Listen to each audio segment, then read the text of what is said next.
साथियों नमस्कार। आशा करता हूँ आप सभी ठीक होंगे, स्वस्थ होंगे, मस्त होंगे। एक व्यक्ति के जीवन में तरह तरह की कठिनाइयाँ आती है और वो कठिनाइयों को लेकर कभी कभी व्यक्ति जो है हताश हो जाता है, टूट जाता है। तो टूटने के साथ बिखर जाता है। तो देखिए साहब, जीवन में जो सुख और दुख है उनका आना बहुत जरूरी है। यदि ईश्वर ने हमें एक मौसम में रखा तो हम बाकी मौसम में नहीं ढल सकते। इसलिए जीवन में सुख और दुख का आना बहुत जरूरी है। मतलब कहने का तात्पर्य है कि हम मनुष्य हैं और हम मनुष्य को जीवन की हर परिस्थितियों में ढलना हमारा कर्तव्य, हमारा दायित्व है। जब हम नहीं ढल पाएंगे तो हम टूट जाएंगे, हताश हो जाएंगे। इसलिए साहब, जीवन में मैं तो मानता हूं, मेरा जहां तक का मानना है कि यदि हम अपने जीवन को दुख या ग्राउंड लेवल से शुरू करते हैं तो हम सीढ़ी बाय सीढ़ी, सीढ़ी बाय सीढ़ी का हर एक चीज का अध्ययन रहता है हमको। और जब हमको फर्स्ट सीढ़ी से डायरेक्ट थर्ड सीढ़ी मिल गई तो हम सेकंड सीढ़ी का अनुभव नहीं कर पाते कि ये कैसे हुई। क्योंकि आजकल जीवन में साहब कुछ करना है तो सबसे बड़ा होता है अनुभव। प्रैक्टिकली नॉलेज होना बहुत जरूरी है, क्योंकि जब तक आपको प्रैक्टिकली नॉलेज नहीं रहेगा तो उस चीज पे आप अच्छे से आप उसको नहीं ढल सकते, नहीं शो कर सकते। और जब आपको प्रैक्टिकली नॉलेज है तो आप उस पे अपना जीवन, अपना समय, अपना कीमती वक्त देकर उस काम को आप आगे बढ़ा सकते हैं। इसलिए जीवन में साहब सुख और दुख दोनों का आना जरूरी है। ये दोनों अच्छे मित्र हैं।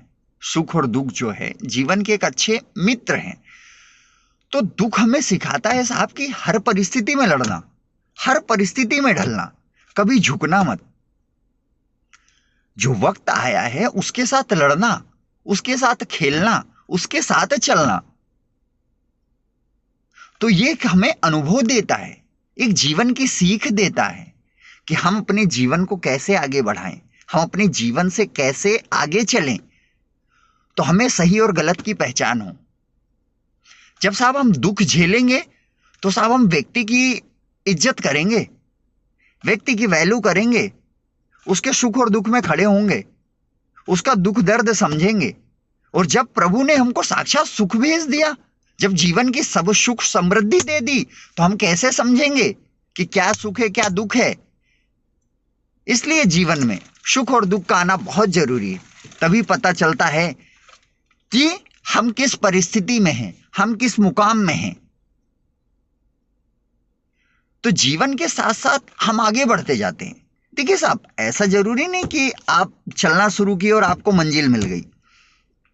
मेरा मानना है मंजिल तो देखिए साहब, चलेंगे तो मेरे हिसाब से 100 में 10 को मंजिल मिलती है और 90 तो ऐसे ही रह जाते हैं।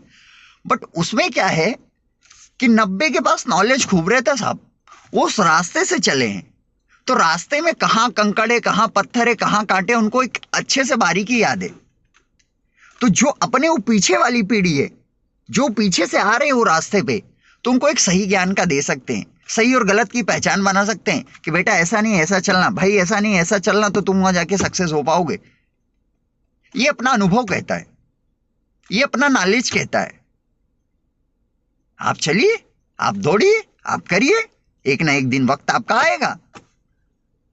एक बार राजा अकबर ने बीरबल जी से पूछा कि अच्छा आप बताइए कि हम सुख में पढ़ें तो तकलीफ ना हो और दुख में पढ़ें तो तकलीफ ना हो। तो बीरबल जी सोच में पड़ गए कि ऐसा कौन सा शब्द है कि मतलब दोनों में एक सामान्य हो।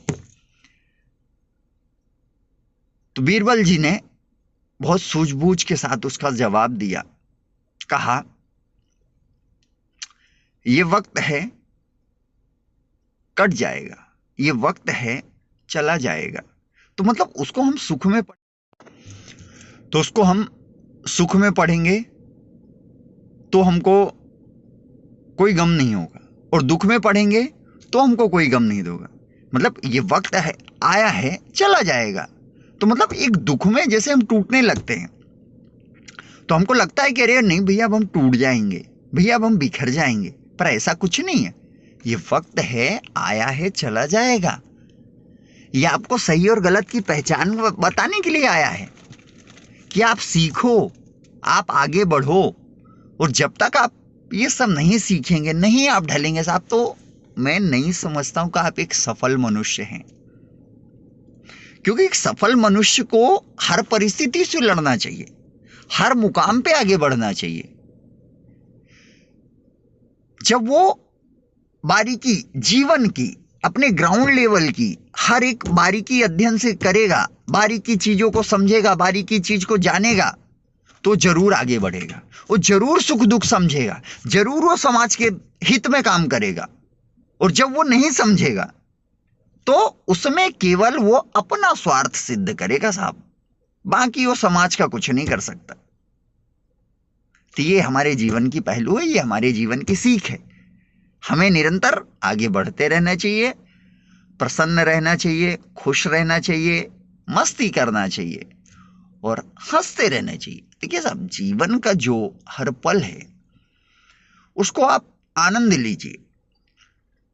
दुख है कुछ टाइम के लिए, सुख है कुछ टाइम के लिए। मतलब एक सुख आए तो आप हम मत करिए साहब, अहंकार मत करिए। प्रभु से यही कहिए कि प्रभु आपने मेरे को जीवन दिया, आपने मेरे को सृष्टि पे भेजा, मेरा यहाँ कुछ नहीं है प्रभु। मैं आपसे प्रार्थना करता हूँ, विनती करता हूँ कि प्रभु इस जीवन में, इस तन में कभी हम मत देना, कभी घमंड मत देना, कभी अहंकार मत देना। मैं लोगों को अपना सकूं, लोगों को समझ सकूं, लोगों के पास बैठ सकूं। तो उस चीज में आपकी वैल्यू बढ़ेगी, आपका सम्मान बढ़ेगा, लोग आपकी इज्जत करेंगे। ये जीवन का पहलू है, ये जीवन की सीख है। हम जितना सीखते हैं उतना कम है। हम 10 जन के पास बैठे हैं, साथ तो कहीं ना कहीं 2 बात हमारे काम में आएगी। उस चीज को हम अपने माइंड में उतारेंगे, उस चीज को हम समझेंगे, और जब वो चीज को हम समझेंगे, बारीकी से करेंगे, तो वो जरूर हमको एक सफल व्यक्ति बनाएगा। एक जरूर हम सही मंजिल पे जाएंगे साहब। क्योंकि बड़े बुजुर्गों का कहना है, बड़े बुजुर्गों से यदि आप दोस्ती करेंगे तो जीवन में कुछ ना कुछ सीखेंगे। और मैं तो ज्यादा अपने जीवन में बुजुर्गों से ही दोस्ती मैंने किया। मेरी ये बचपन से शौकीन था कि मैं एक अच्छे लोग से जुड़ूं, अच्छे लोग को समझूं, अच्छे लोग को जानूं। और जब उनसे मैं जुड़ूंगा तो मैं जीवन की हर एक पहलू को समझूंगा। सुख क्या है, दुख क्या है, हमें किस परिस्थिति में कैसे रहना है, किस मौसम में कैसे ढलना है, हम उसको समझेंगे, हम उसको जानेंगे। यही जीवन का पहलू है, यही जीवन की सीख है। तो साथियों, जीवन में हंसते रहिए, हंसाते रहिए, लोगों से जुड़ते रहिए और लोगों को जोड़ते रहिए। यही हमारे जीवन की सीख है, यही हमारे जीवन का सुख और दुख है।